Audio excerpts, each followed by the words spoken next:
Tara na. Dami pa pati yung tao. Oo. Alas 9 Maya, na tayo. maya. Di ba? Malaki naman po dyan. Sobrang.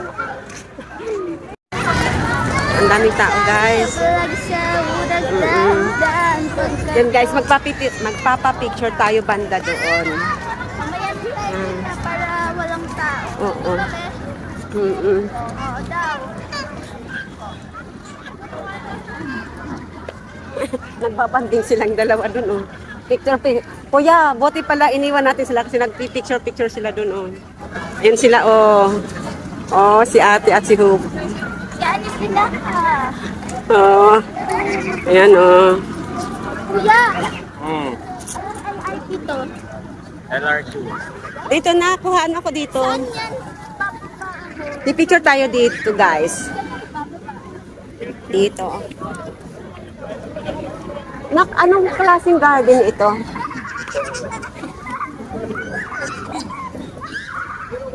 Ayan, pictures tayo dito. Pictures tayo dito, guys. Sulitin natin yung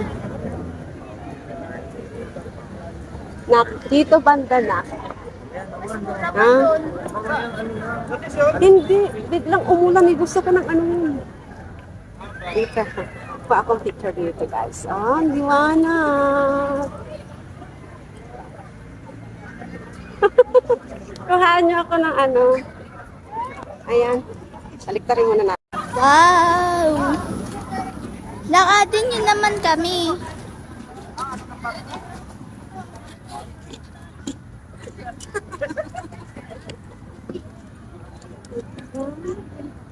Hala, may nagpipicture din.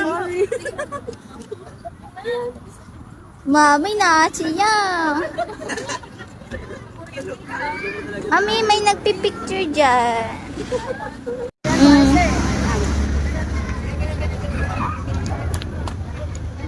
BDSM love, no?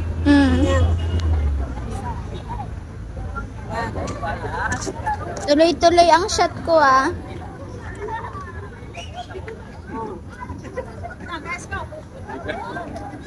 Okay na yan. Ayan guys, tapos na si Madam magpaikot-ikot sa mga ilaw, magposing-posing at kuha ng mga pictures na magaganda. Balikan naman natin ang aking mga anak na naiwan dito sa place namin kung saan nakakuha kami ng nice spot na sa likod namin ay mayroong fountain nakikita. Pero later, lilipat tayo kasi mayroong mas magandang lugar. Kasi dito sa napuntahan namin, maraming mga katabi, maraming mga bata at maraming titingin-tingin sa namin, mga dala-dala namin. So parang nakaka-worry, maya na nahuhuli namin na nakatitig sa mga gamit namin. Kaya lagi kong ina-alert yung mga anak ko na yung mga bags nila laging nasa harapan nila para hindi sila maisahan ng mga di kanais-nais na mga elemento. Kasi marami talaga mga pickpockets pa rin sa Luneta. You know, it's a public park, kaya open ito sa lahat. So, hindi natin mapipili kung sino-sino mga nandoon. And, well, sinubukan lang namin mag-picnic dito para malaman naman natin kung gaano siya ka-safe at gaano kaganda at nakikita nyo naman ang ganda-ganda ng lugar, diba? Nakita nyo kanina yung mga fountain na sumasayaw na mga fountain, ang ganda-ganda. But this is not safe kung kayo hindi sanay sa public na lugar. Ano po? Kasi pagiging prone kayo sa mga attention ng ibang mga tao na hindi what do you call that? Na-curious sa inyo, no? So, kung hindi kayo sanay sa mga ganitong lugar, I suggest na humanap kayo ng mga private na parks para hindi kayo mag-alala sa mga gamit nyo. Kasi nga po, Luneta, this is a public park, kaya open sa lahat.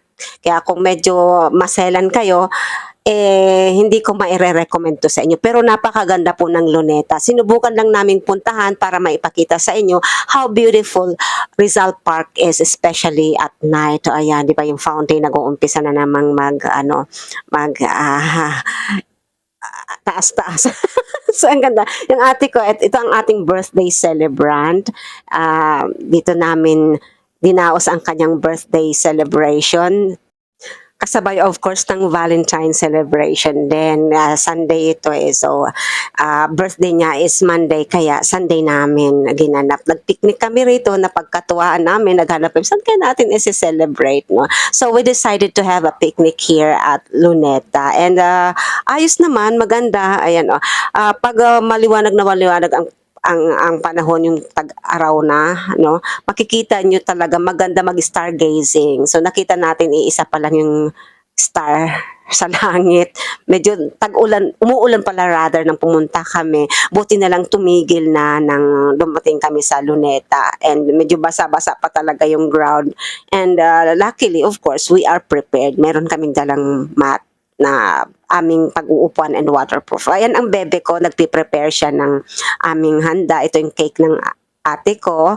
Yan, and syempre mayroon din kaming dalang mga, ayan, charcuterie. Ang aking bebe, magaling siya. So sila naghahanda lagi. Kaya sa aming bahay, sila na pinagluluto ko, hindi na ako, kasi maaarte sila sa pagkain, sa mga, lalo sa mga sa occasions, mga ano, sila ang marurunong na sa design. So I leave it to them. So, hindi na ako nag-asikas. Ayan, mayroon din kaming pizza pie. Diba? Nag-order na lang kami ng Jollibee. Pwede nga po pala mag-order ng Jollibee sa Luneta. It's just that, ilalagay nyo lang kung saan ang meeting place nyo. Hindi dadalhin sa inyong lugar mismo. Kundi, magkikita kayo somewhere sa gate or kung saang part ng Luneta na pwede kayong magkita na madali niyang mahanap. So, ayan, nakapag-order kami ng Jollibee. Kaya, may nakain kaming kanin. Kasi sa bahay, hindi na kami nagluto. Nagdala lang kami ng yung cake, pizza pie, and yung mga fruits, and pang charcuterie, mga biscuits. So, busog na busog kami. Siyempre, nauwi pa namin yan sa aming bahay. 3 pizza ang aming in-order. So, busog na busog kami, di ba? Nakapamigay pa rin kami doon sa mga may lumalapit sa amin eh. So, nanghingi ng isang photographer, nanghingi ng tinapay.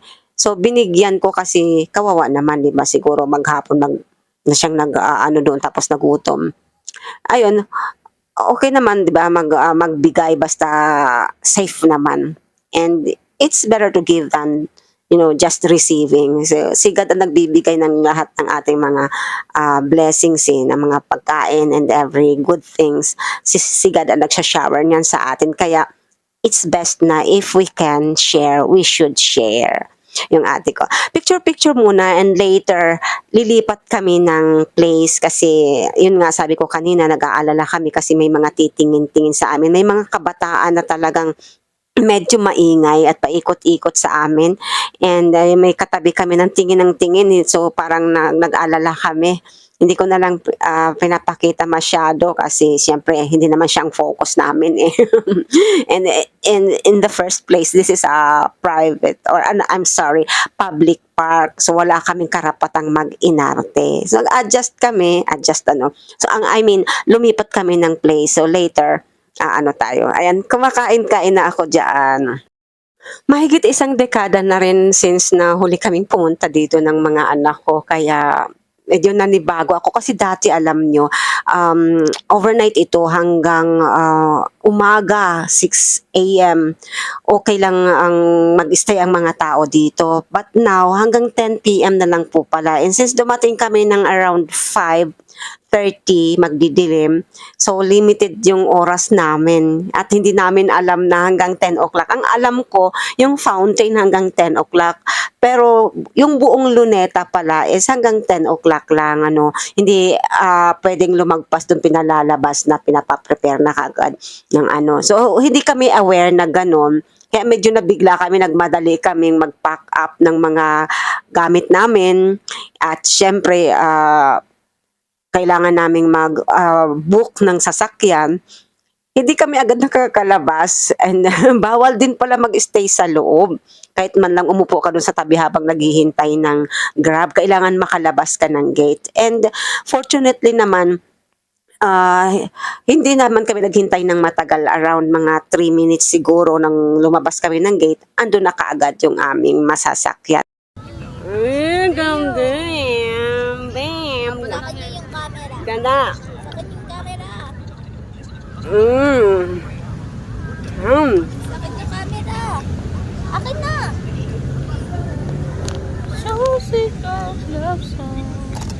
Pakak pa din kilay ko.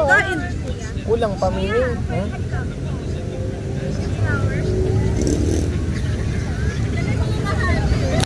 Kondo-kondo. Meng-meng. Asan si Meng-meng? Wow. Tignan niyo ang langit. Mas maganda pa din ako dyan. Ang tawag sa garden na